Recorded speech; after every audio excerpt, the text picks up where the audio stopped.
তিনটা জটিলতম গুমের সেন্টার আয়নাঘর আমাদের এই ইনভেস্টিগেটররা তদন্ত করেছেন, আবিষ্কার করেছেন। তার মধ্যে টিএফআই সেল বলে যে সেলটা ছিল সেটার ভেতরে যেটা ভূগর্ভস্থ অনেকটা বলা যাবে সেমি ভূগর্ভস্থ সেলগুলো আবিষ্কার করেছে, যেগুলো ওয়াল তুলে বন্ধ করা হয়েছিল, ওয়াল ভাঙতে হয়েছে,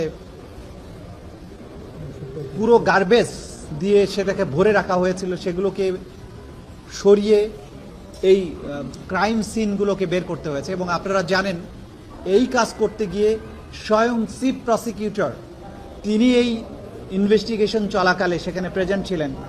এবং আমরা যখন না বুঝে সেখানে বোমা ফিট করা ছিল, সেই বোমাগুলোর সাথে টাইমার সেট করা ছিল, আমাদেরকে অ্যাপারেন্টলি বোঝা যায় যে এই ইনভেস্টিগেশন করতে যারা গিয়েছেন তাদেরকে হত্যা করারও চেষ্টা করা হয়েছিল।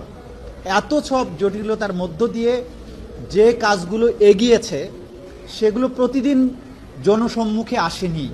সেই কারণে অনেকেই মনে করতে পারেন যে তদন্ত কাজ কিছু হয়নি। তদন্ত কাজ যা হয়েছে, যেদিন প্রথম দিন ফর্মাল চার্জ দাখিল হবে সেদিন থেকে সবাই উপলব্ধি করতে পারবেন। নতুন নতুন শীর্ষ খবরের জন্য চ্যানেলটিকে লাইক, কমেন্টস, শেয়ার, সাবস্ক্রাইব অথবা ফলো করুন।